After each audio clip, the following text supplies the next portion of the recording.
ওদের বেডরুমে মৌ উঠ, মানুষের বাড়ি আইসে তুই ঘুমাচ্ছিস। আমি আজকে একটা আমার বান্ধবীর বাড়িতে এসেছি, আমার খুব ছোটবেলার বান্ধবী। এই যে ওদের বাড়িটা কি সুন্দর, তোমাদের মানে ভেতরটা দেখলে তোমরা বুঝতে পারবে। ওদের বাড়িটা না একদম মানে পাহাড়ি বাড়িগুলো হয় না, মানে সেবক টেবক যাওয়ার পথে দেখবি ওই বাড়িগুলোর মতন। কি ভাল লাগে আমার এরকম বাড়ি, ওটা সেই সুন্দর। ডাইনিং এরিয়া খুব সুন্দর ওদের বাড়িটা। এই টাইপের বাড়িগুলো মানে একতলার মধ্যে যে বাড়িগুলো হয় এইগুলো আমার খুব ভালো লাগে।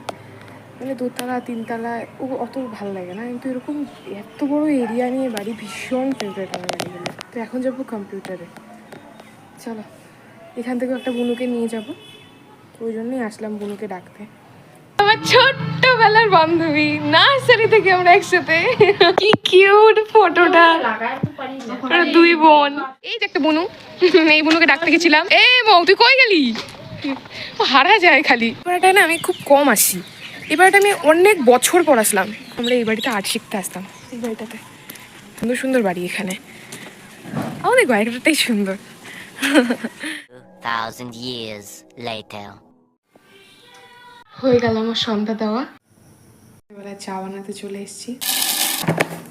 এই হচ্ছে আমাদের চা রেডি, সব ভাঁজ করতে হবে। ড্রয়ারগুলো রোজ গোছানো হয়, মানে পারলে রোজই গোছানো হয়, সপ্তাহে একদিন তো কমন, কিন্তু এগুলো তাও অগোছালো হয়। আমি জানি না কিভাবে এগুলো অগোছালো হয়। হয়ে গেল আমার বিছানা গোছানো।